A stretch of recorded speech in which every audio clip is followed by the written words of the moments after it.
Hi, everyone. My name is Erica Mitchell.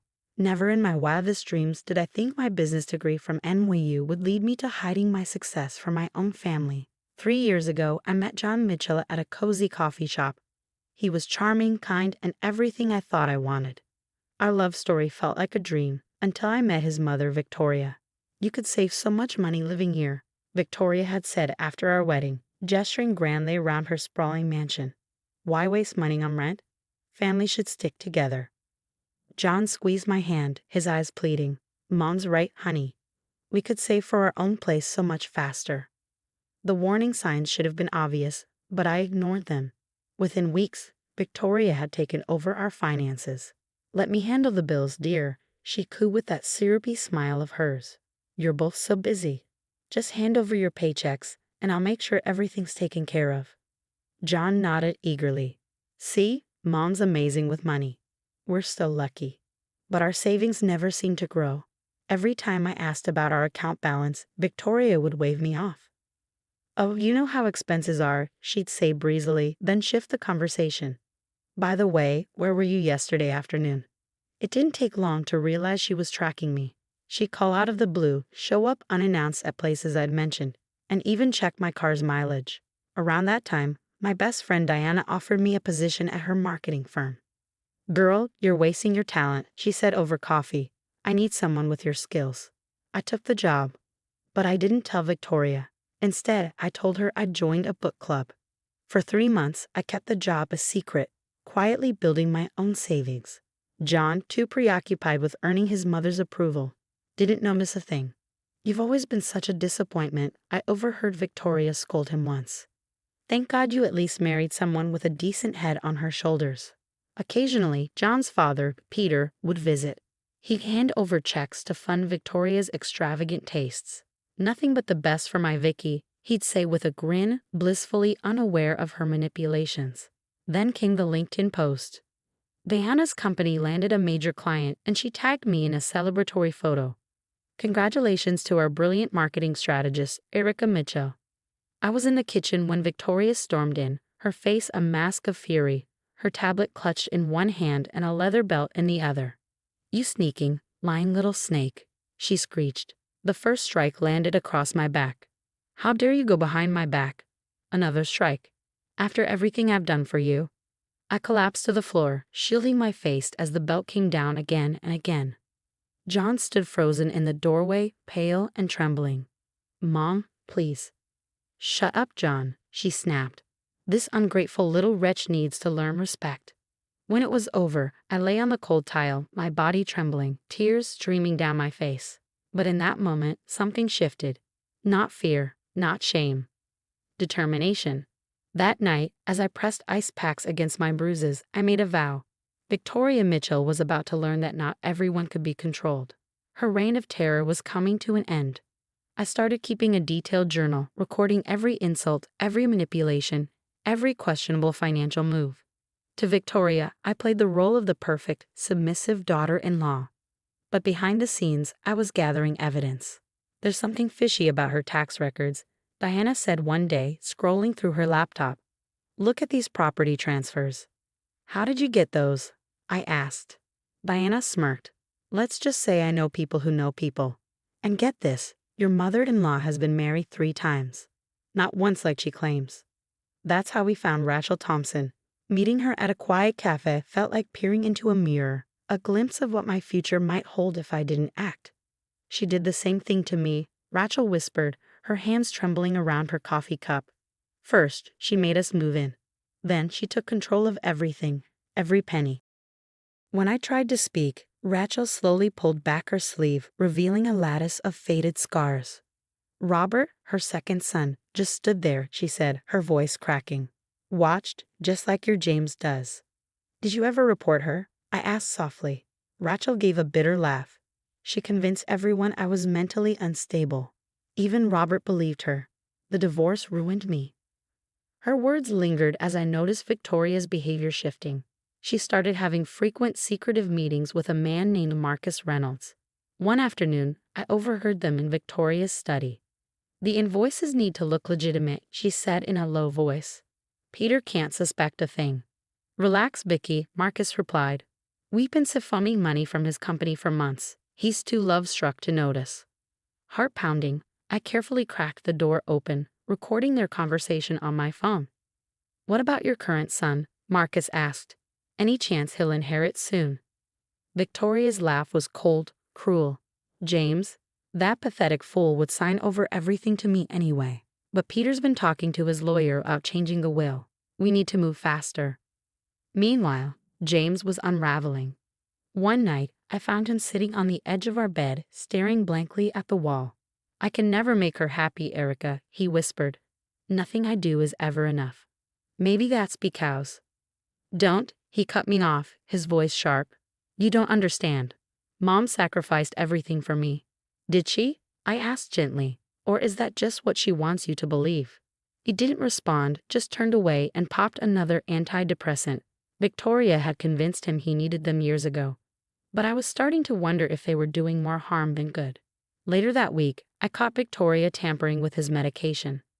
Just helping him sleep better, she said sweetly, her eyes glittering with malice. A mother knows best. I pocketed one of the pills when she wasn't looking. Whatever game she was playing, it was darker than I'd imagined. And James was too ensnared in her web to see it. That night, I called Diana. I need a good private investigator, someone who can't be bought. Already on it, she said, but Erica, be careful. People like Victoria are dangerous when cornered. I know, I said, staring at my reflection in the bathroom mirror. But I'm more dangerous when I've been pushed too far. Gone was the frightened daughter-in-law. In her place stood someone stronger, someone who wouldn't let Victoria destroy another life. The next day, I met Peter at a quiet diner outside of town. His face turned ashen as I laid out the evidence. These invoices are fake, I said, sliding the documents across the table. Victoria and Marcus have been stealing from your company for years. No, he whispered, his hands trembling as he examined the papers. She wouldn't? She did, I said firmly, and the private investigator found offshore accounts. They're planning to transfer everything within the week. Peter's voice broke. I trusted her. God, I trusted her with everything. Leanna's investigator, Mike, had uncovered more than I expected. They've done this before, he explained, spreading photos across Deanna's kitchen table. 3 other companies, same pattern.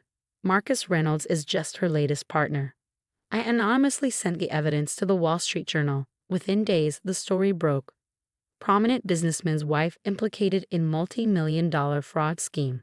Victoria's carefully crafted facade began to crumble. One night, I found her shredding documents in her study at 3 a.m. What are you doing up? She snapped, her eyes wild. I could ask you the same thing, I said calmly, worried about something. Her phone rang incessantly with calls from journalists. Marcus had stopped answering her altogether. The walls were closing in. Then came the breaking point. She stormed into our bedroom, her face twisted in rage, waving her phone. You little snake, you did this, she shrieked, lunging at me. Mom, stop. James stepped between us, his voice trembling. Get out of my way, she screamed, slapping him hard across the face. James staggered back, his hand flying to his cheek. For the first time, he saw her for who she truly was. You get me, he whispered, disbelief in his eyes. Oh, grow up, she sneered. You've always been weak, just like your father. Don't talk to him like that, I said, grabbing my pre-packed bag. Where do you think you're going? She demanded. Away from you. For good. James caught my arm. Erica, please. We can fix this. Fix what? I shot back. The abuse? The manipulation? The fact that she's been drugging you. His face went pale. What? Those aren't antidepressants, James. Get them tested. I left him standing there, his world crashing down.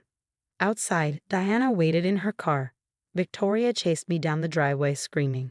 You can't leave. I own you. I turned to her, calm and resolute. You never owned me. You just made the mistake of thinking you did. Over the next few days, James called repeatedly. She's changing, Erica, he pleaded. She's getting help. Please come home. That's not my home anymore, I said quietly. And she's not changing. She's just desperate. I watched from a safe distance as Victoria's empire crumbled. Her business partners abandoned her. The country club revoked her membership, and the carefully constructed facade she clung to for decades shattered. One day, she showed up at Diana's house, a tearful mess. "I was just trying to protect my family," she sobbed. "By stealing? By abuse? By drugging your own son?" I shot back. "You don't understand what it's like to have nothing, to fight for everything," she pleaded, her voice breaking. "No, Victoria," I said coldly. "You don't understand what it's like to have everything and still be empty inside." I closed the door on her. Her tears, like everything else about her, were fake. The headline that followed was almost too good. "Business partner turns state's evidence in Mitchell fraud case." Marcus Reynolds had folded like a house of cards. "I can prove she orchestrated everything," he told investigators, his hands trembling as he handed over a thick folder. Recordings, documents, emails, bank transfers, everything dating back 5 years. Diana squeezed my hand as we watched Victoria's perp walk on TV. Her designer outfit and perfectly coiffed hair couldn't disguise the desperation in her eyes. The once mighty Victoria Mitchell was finally tasting the bitterness of her own medicine. "Not so mighty anymore," Diana smirked, pouring us both a celebratory glass of wine. Then James called. His voice was clear for the first time in years, free of the fog Victoria's drugs had trapped him in. "The pills, Erica, you were right. The doctor said she'd been giving me sedatives, not antidepressants," he admitted, his voice cracking. "I can't believe she'd do that. To her own son." "Believe it," I said quietly. "It's who she's always been. You just couldn't see it." I filed for divorce from her control. "I'm selling the mansion. Erica, can we maybe?" "No, James. That ship sailed a long time ago," I said firmly. "You stood by while she abused me. Some things can't be fixed with an apology. I'll always regret that." "Good, you should." 2 years passed like a cleansing rain. Diana made me a partner at her firm, and we expanded to 3 cities. Life was brighter, freer. During our annual leadership conference, I was presenting when I noticed a familiar figure lurking in the back row. Victoria. Her once flawless designer wardrobe had been replaced by ill-fitted discount clothes. Her makeup couldn't mask the toll of her fall from grace. The predator had become prey to her own schemes. After my speech, she approached the stage, wringing her hands. "Erica, you've done so well," she began, her voice meek. "I always knew you had potential. Maybe we could start fresh." I held up my hand, stopping her mid-sentence. "Stop right there. You're not here to congratulate me. You're here because you've lost everything, your money, your status, your control over James. And now you think you can manipulate me one last time." "I've changed," she insisted. "I've been seeing therapists." "The only help you got," I cut in, "was a reduced sentence for cooperating. You're not sorry for what you did, Victoria. You're just sorry you got caught." James, meanwhile, was rebuilding his life in a small apartment, working an entry-level job. Victoria had controlled his education, his career, everything. Now he was starting from scratch, like all her other victims. As for me, I didn't look back. Some people mistake forgiveness for weakness. They think saying sorry can erase years of pain and manipulation. But I learned something invaluable through all of this. True strength isn't in forgiving toxic people. It's in walking away and never looking back. Diana grinned as I approached her for the board meeting. "Ready?" she asked. "More than ready," I said, smiling. We stepped into the room, the door clicking shut behind us. Victoria stayed exactly where she belonged, in the past, along with all the other nightmares I'd overcome.